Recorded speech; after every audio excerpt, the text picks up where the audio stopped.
seemed like that fourth quarter was a reaction to all of the either back and forth, the fouls, however the game was going, and you guys just went to another gear in the fourth. Just speak to what you guys were able to do in the fourth quarter.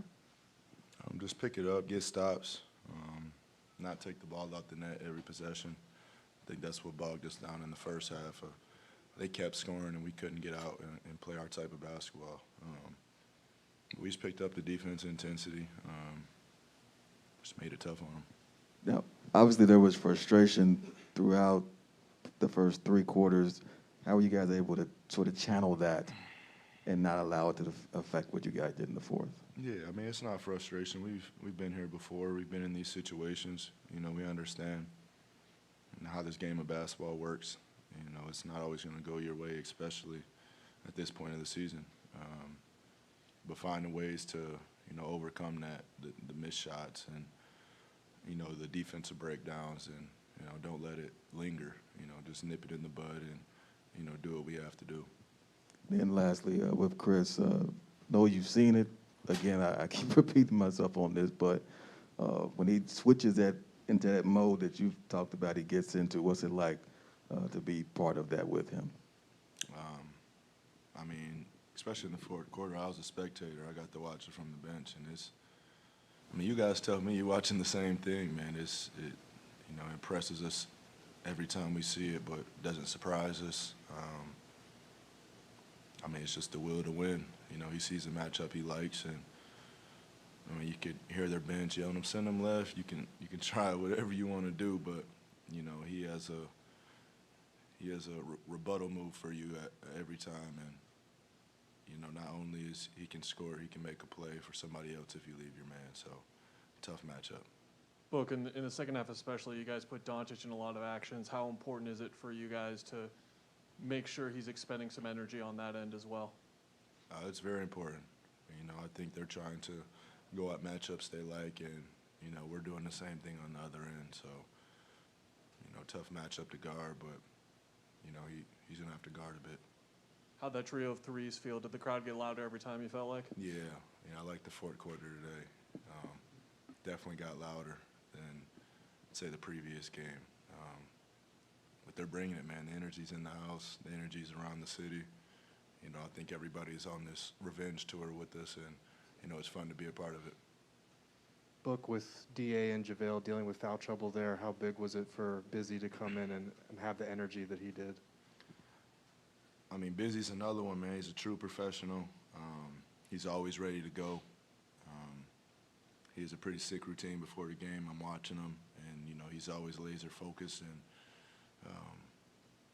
I just love being on the court with him. He does all the things that aren't going to show up in the stat sheet, rotations, talking, blocking shots, setting one of the best screens in the NBA. So I enjoy being on the court with Busy. Look, you guys are outscored by 10 in the fourth in game one, and tonight outscore them by 14 in the fourth. How much was that on your mind, the way you guys finished game one over the last couple of days, and when that moment came, did that contribute at all to it, the fact that there was something you wanted to make up for, the way you closed out game one? I wouldn't say that. I didn't even know they beat us by 10 in the fourth quarter last game. I know they had a late push, but, we've been a great fourth quarter team this whole season and pride ourselves in, not valuing that quarter more than the other ones, but, locking in and understanding it's time to win. And, we've done a good job of, having a lead at the end of the third quarter and finishing teams off this year. And, tonight was another example of it. This is the second year in a row now, not struggling, but having to play a really tough team in the first round that has a matchup issues with you, and then coming into the second round just seems like it's much clearer sailing. What is it about? Does the first round get you guys locked in for the second round? Do you feel that at all? I would just say the playoffs in general is, about matchups. I don't think the seeding is always correct in terms of, just different matchups. Like, you're playing against different players. Maybe one team matches up better with another team. So it's hard to say, but, we're only 2 games in. We haven't done anything yet. Hey, Book, I'll answer the question for you. Personally, it's a hell of a lot of fun to watch. Mm-hmm. How much fun is it to play it? To play with Chris or the games? The game. Oh, come on, man. This is all I play for. And just getting another dose of it, I missed it.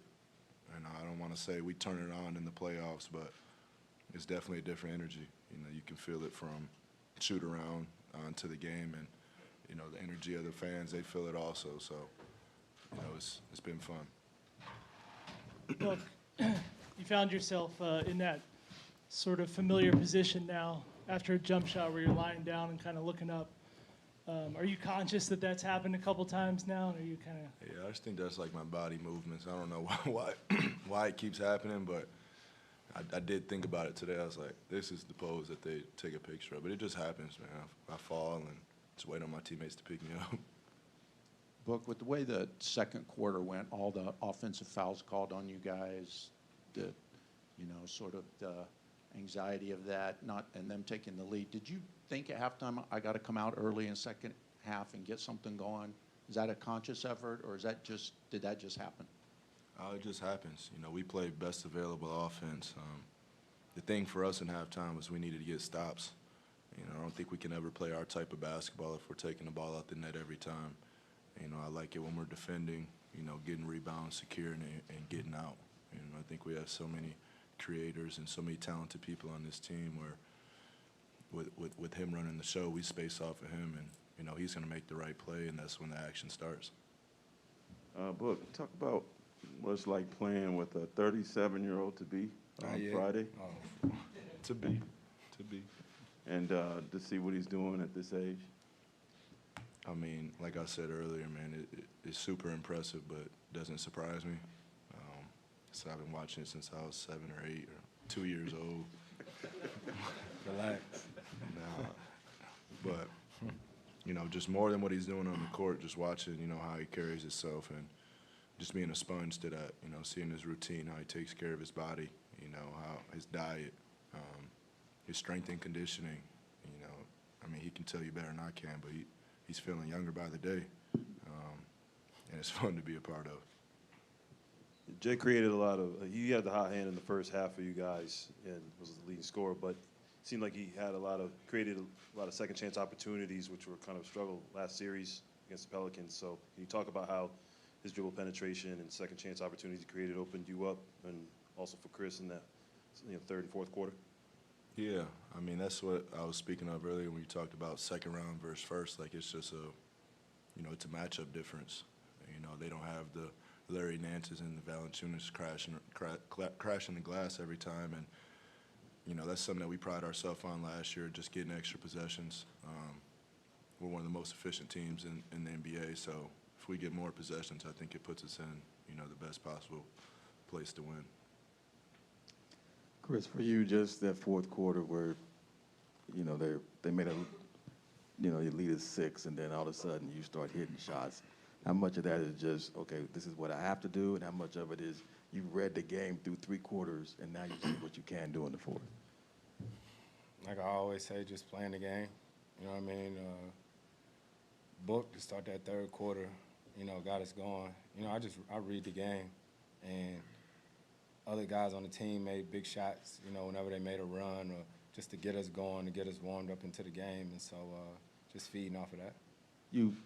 At one point, I think you hit a shot, and then you be given the timeout signal, looking over like, okay, and then they call a timeout. So, or you just take us to that place mentally where you are when you're in that type of mode. Probably just into the game. You know what I mean? It ain't like texts need to be called or whatnot like that. But when you're in the playoffs, both teams at it, getting into it, saying stuff, whatever. It's all in the game. Book, obviously, Chris showed tonight what he can do as a scorer. His entire career, his nickname is the point guard, right? His reputation is what he can do as a point guard. You, as someone who, can also fill it up, what impresses you the most about Chris as a scorer? Just score to score, what do you like the most about his game?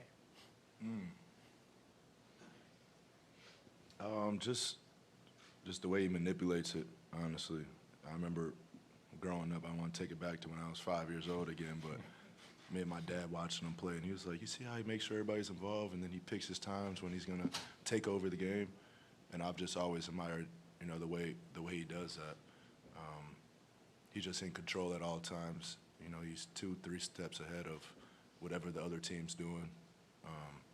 And just the leadership, you know, that can never go unnoticed when you're talking about this man. And just the way he holds people accountable, the will to win. I mean, the list keeps going on and on. You know, that's why he has the nickname he does. Chris, when you're playing a guy like Luka Doncic, and how important is it to make him work defensively as far as running him through a lot of actions, especially late in the game when he's logged heavy minutes like that? We just try to play. Take what the defense gives us. Long series, we got 2 games. We're just going to keep playing. Chris, late in Kobe's career, he said something along the lines of, like, if I could just be a closer like Mariano Rivera and come in, like, he would relish that role. Do you get amped to have the fourth quarter stage and the consequences and all of the things that go into winning time? What about that appeals to you as a player? It's fun. I love it, especially on the road. You know what I mean? And what's even better is having a guy like this on your team, too. You know, the guy that when you're down 2, they're not afraid to shoot the 3. You know what I mean? So we're just in the locker room talking about it as a team. You know, the end of games it's exciting for the fans. And as players, I think you just always got to lean on the work.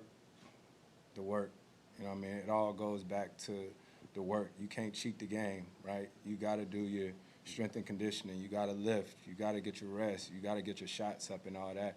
And when you do that, you live with the results. You know what I mean? At the end of the day, you live with the results. And I think the fact that we see each other day in and day out like that, putting the work in, we trust it. Just to follow that up, Devin hit the 3 threes. Chris, what was it like to not only see that, but see the crowd pretty much get louder and louder with I each loved one? it. I kept watching. You know, I kept seeing him sort of back, and he coming off left, right, whatever. I mean, I done played with a lot of great shooters in my career, but nobody, you know what I mean, like that. You know what I mean? So I'm the guy who, when he shoot it, I think is going in every time. I'll be pissed when he miss. Yep.